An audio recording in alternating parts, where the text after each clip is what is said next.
तिला काय मला तर खूप मजा वाटली. मला पण खूप जास्त सुरुवातीला भीती वाटली हो थोडीशी. नो आणि सई सुरुवातीला लागण्याची भीती वाटली आणि नंतर जेव्हा हातात आलं तेव्हा कसं वाटलं? मजेदार वाटली. मजेदार वाटलं ना.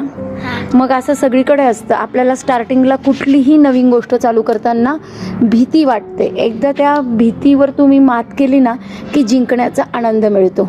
जोवर भीतीवर मात करणार नाही तोवर जिंकण्याचा आनंद मिळेल का? नाही. तसंच आहे ना. आपल्या ह्या सोसायटीच्या ह्या बाजूला ती साईट चालू झाली होती. ती साईट बिल्डरच्या काही प्रॉब्लेममुळे बंद पडली आणि काही दिवस ती साईट जेव्हा बंद पडली ना तर अशी भकास दिसायची ती साईट.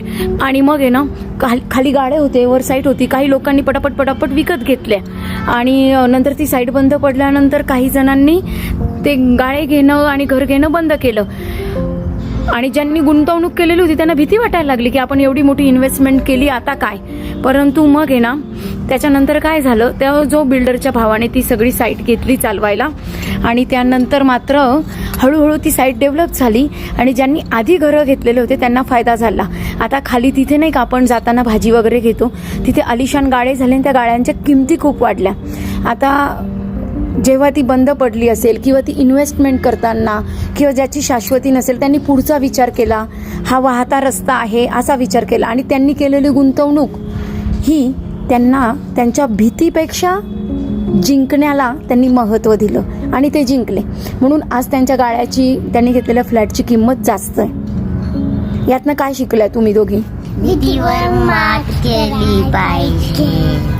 हां, जर भीतीवर मात केली तर काय मिळतं? जिंकणं.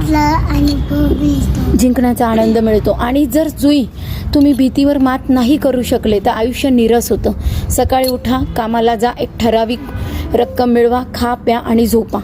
परंतु आयुष्यात वेगळ्या वेगळ्या जर संधींना दरवाजा उघडला, वेगळ्या वेगळ्या गोष्टी ट्राय केल्या तर कधी कधी आपल्या प्रयत्नांना इतकं यश मिळतं आणि आपण त्या भीती सगळ्यांना वाटते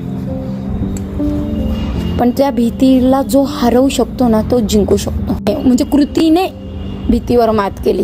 म्हणून ती जाहिरात आहे ना माउंटेन ड्यूची ती मला खूप आवडते. तुला मी नेहमी सांगते. काय सांग? भीतीवर मात. नाही त्या जाहिरातीची टॅगलाईन काय? डर के आगे जीत है. हां, मग तुला आता भीती वाटली ना जिम्नॅस्टिकचं एक्झाम याला वगैरे द्यायला तर तू स्वतःला काय सांगशील? डर के आगे जीत है.